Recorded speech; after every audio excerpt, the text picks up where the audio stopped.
welcome back to the Petty Podcast Official. It is episode 13, and it is the concert series episode, and this one is about Kid Cudi at the Shoreline Amphitheater. Yes, I got to see Kid Cudi last week, and it was super fun.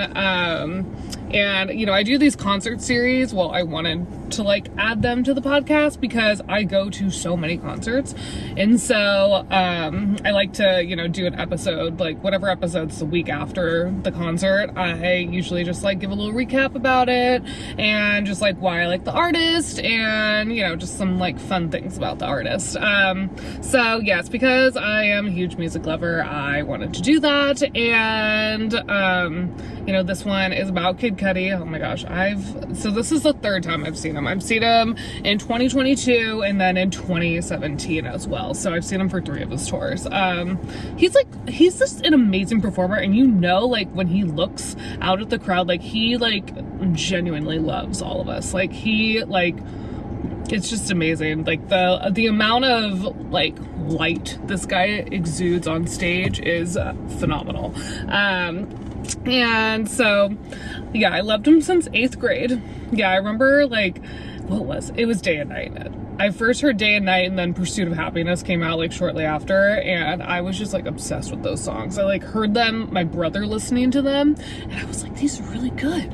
And, that was around the time when I started, moving away from, the little pop divas of the early Y2K days, and kind of, started growing more into, my own music taste in, middle school, high school. So I started listening to, a lot of hip-hop more, some more, indie alternative bands, and so I was kind of forming my music taste that is now today. And so yeah, so I've pretty much have grown up with Kid Cudi, and so I just absolutely love his music. I mean, of course, I'm not gonna like everything, but I love most of his work, and I really like him as a person too, and I think that's why I feel like he is one of my top artists. And so the concert was great. It was at Shoreline Amphitheater in Mountain View. He had a couple openers. Big Boy from Outkast was opening for him, so that was pretty cool to see him. And it was so funny because, going into the concert, there's all these, younger, drunk girls around, and, I was just wow, I am not that anymore. It was just amazing. I really felt old. I did, especially when I went into the girls' bathroom to, touch up my lipstick and everything. I was like, wow, I am not them anymore. And also, I went to this concert alone, so one of my favorite, well, it's not one of my favorite things to do, but I've really enjoyed going to concerts alone, because it's okay, I want to see this artist, and yeah, no one's gonna go with me, but I mean, I'm still gonna go and I'm still gonna have a good time. It's not just because no one can go with me doesn't mean I can't go. And honestly, I can't hear shit anyways at a concert, so I'd rather go alone, because I practically have to ignore you anyways. So yeah, it's fun to go to concerts by yourself. You just really, you're just really into the music. That's why I'm there. Of course, if I meet cool people, that's a bonus, but I'm there for the artist, that's what I'm paying the money for. And so I sat in the adult section. All the little drunk teeny boppers, they were all on the lawn. And this is another reason why I went by myself, because no one that I knew wanted to spend this much money for a ticket. So I was in the adult section. I was on a lower level left side. And I was 6th row from the back, which at the Shoreline, that's really close to the stage. That's basically, you're at the level of the stage for that. And yeah, he eventually came on. His stage was really cool. He had a curved large screen behind him, and then he was performing in a box that had all these different LED screens on it, so it basically projected what was also behind him. And at some points his crew was using some sort of special camera. No idea what it was. Don't ask me those technical questions. I don't know. And basically the camera was able to make him look like more three-dimensional on the screen. Almost looked like you were watching him like a Kid Cudi like video game while he was performing. And of course, like Kid Cudi, you know, he's gonna do like really like cool colors and patterns and, you know, beautiful clouds and all these like, you know, of course, you know, space references in his set. And during one of my favorite songs, She Knows This, he had his Fuck Ice posters that he made, because he does art too. And well, painting, I should say. He does art, because music is art. And so he did these paintings, and he had those Fuck Ice paintings like in the back when he was performing She Knows This, which I was like, I'm wearing the shirt, because I have a shirt with like the literal like same thing. And just, yeah, seeing him that close, like I swear, like I was for sure in his line of vision, because, you know, you can't really see too much like below you, but once you get up to like where I was in the 6th row, like it's almost like eye contact level. I don't think I made eye contact with him, but you know what? He probably did stare at my rope. I was singing along with everything he did. He did actually a lot of songs I was not expecting him to do, which was really cool. He did like one of my favorite songs is Unfuckwittable, and that was his second song that he sang, and I was like, I almost like lost it, because I just never, it's just one of those songs where like, yeah, it's a popular Kid Cudi song, but it's not popular enough that I'm gonna like expect him to play it. So he did play it though, and he sounds amazing live. Like you could just tell he's like happy. He's just genuinely happy to be performing for us, and he loves his fans. You know, he constantly is talking about how great we are and how much, you know, we mean to him, and like all these great things. And so like he's just, I love his smile. That's like one thing I do love about Kid Cudi, is he has like the warmest, like cutest smile, I think. Like, I don't know, it's just like whenever I see him smile, it just warms my heart, because I just want that man to be happy, and he is happy now. And of course, at the end of the set, he ends with Pursuit of Happiness, or the Stevie Aoki remix. He doesn't really sing it at all, but he kind of just jumps around on stage and like says it's yeah and go. That's the only Kid Cudi impression I'm doing on this show. And so he just does like his like little like cute like notes, singing notes that he does, and then yeah, he's just dancing on stage. He plays it because he knows that we love it. Like, of course, like that song's never gonna get old. Okay, no. That song will never be old at all. Okay, that is the millennial anthem. I would say, I would put it on a list of millennial anthems, and I would put Pursuit of Happiness, Stevie Aoki remix on there, definitely.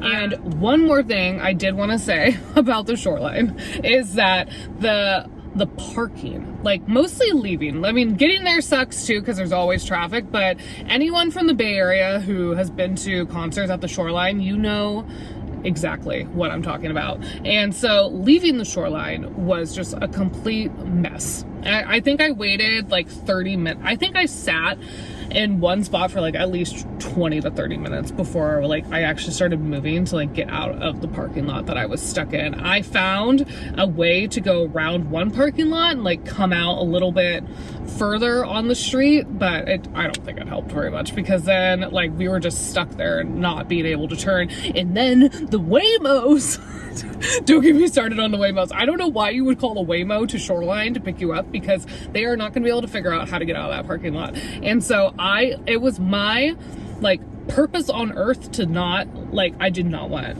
a Waymo to get in front of me. So I was doing everything I can to get those Waymos out of my way, because I wasn't going to let them in. No way in hell.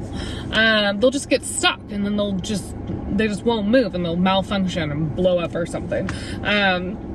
But yeah, that was just like one thing I have to say about the parking, because I know a lot of people have been in this situation before.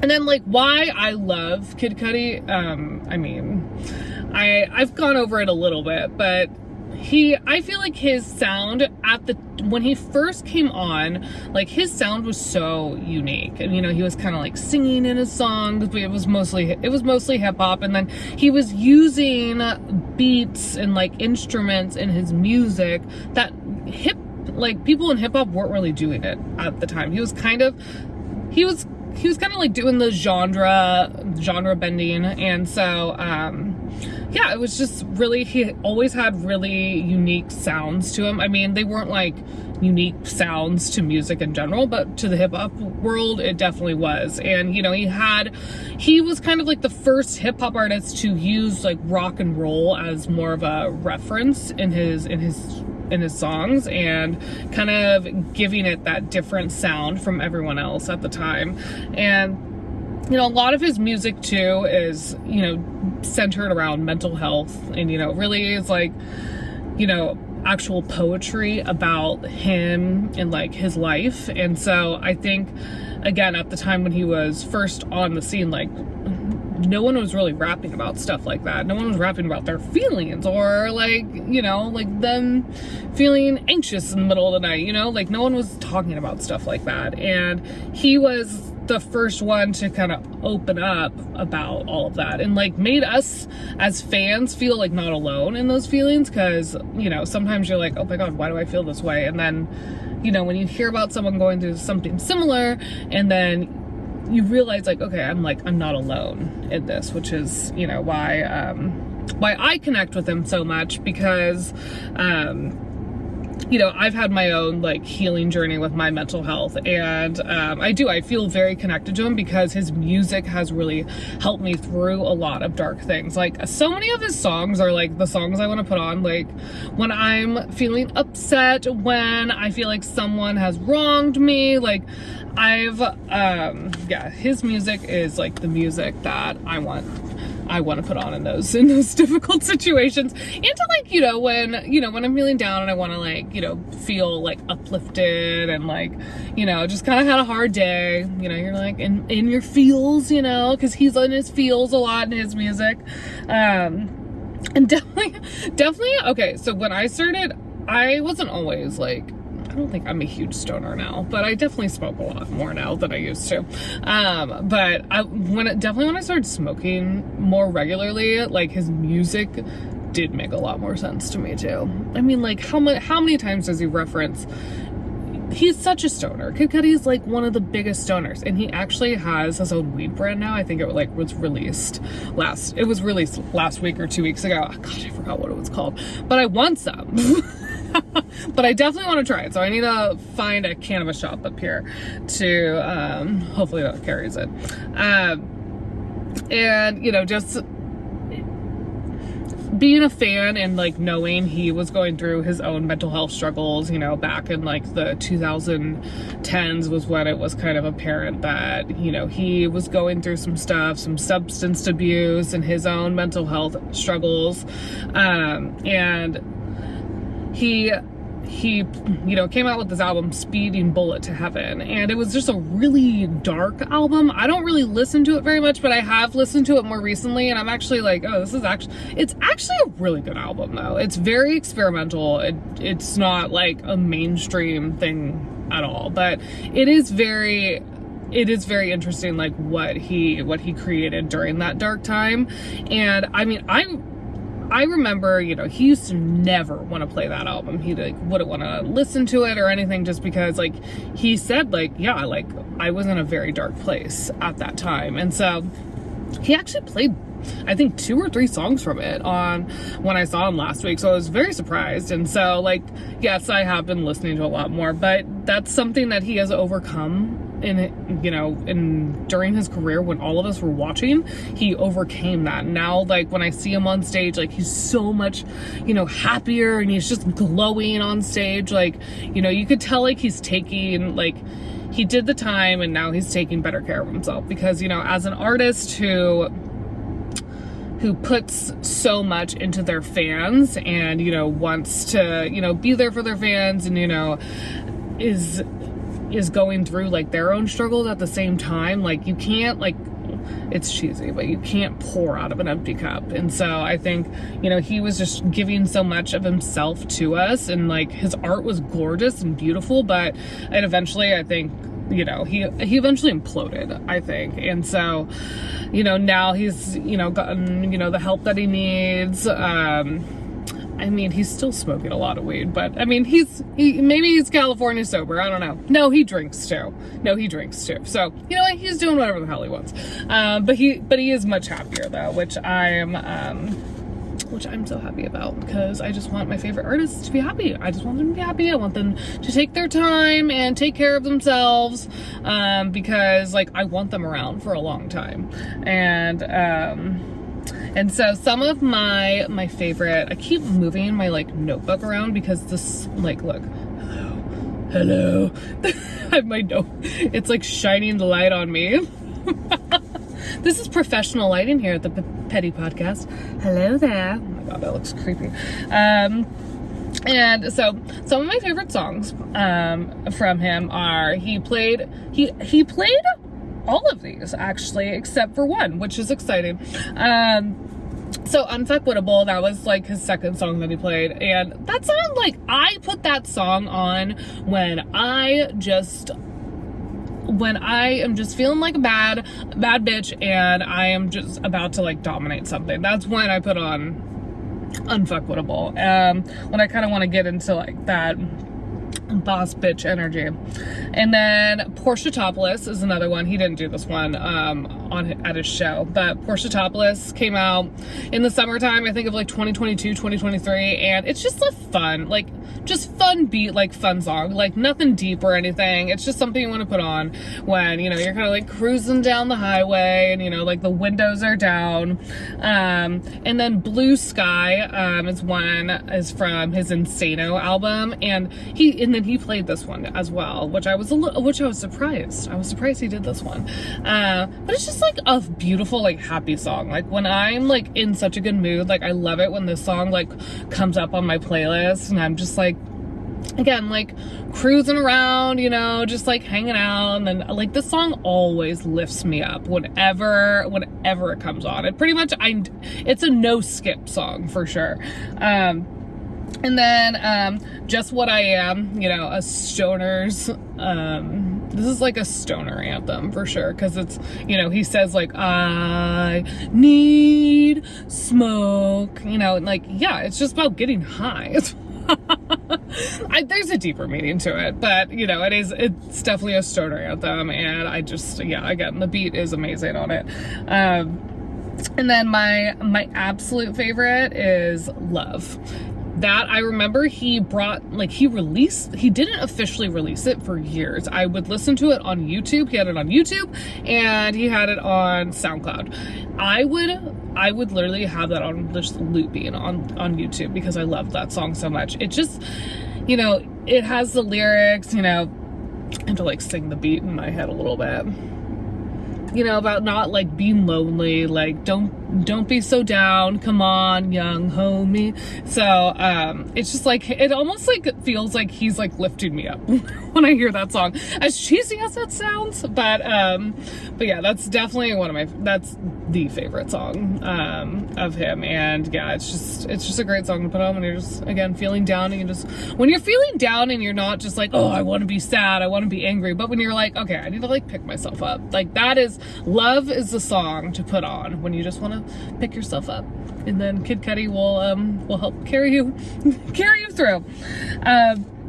Okay, and then this is a controversial opinion about some of Kid Cudi's fans, and so like I said, he sings a lot about like mental health struggles and everything, and every guy that I've met that is a huge Kid Cudi fan, every guy that I've met, it usually has like some like deep issues, like mental health issues for sure. And so like my controversial opinion is that guys who are diehard Kid Cudi fans, like I kind of stay away from them. I've dated two guys that have really liked Kid Cudi, and no, like just off the rails. They were in therapy, but both of them need to go to more therapy. That's all I gotta say. You know, because guys, like, they don't know how to process their feelings. So if they're feeling big feelings, they don't know how to deal with those deep feelings naturally like women do. So yeah, like definitely, like, it's a red flag for me when a guy really, really likes Kid Cudi. Like, you know, if you like a couple songs, you know, of course, because he's amazing. But diehard male Kid Cudi fans, I have an issue with you. Just from personal experience. Just from personal experience, okay? You know what? Of course, not all men, but from my personal experience, yes. And I think a lot of people would agree with me on that, okay?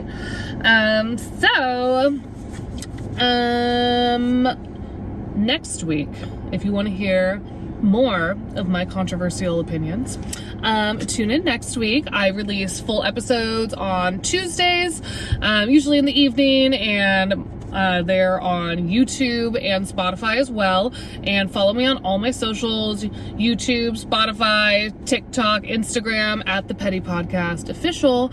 And I will see you guys next week for episode 14. All right, bye. Have a good week.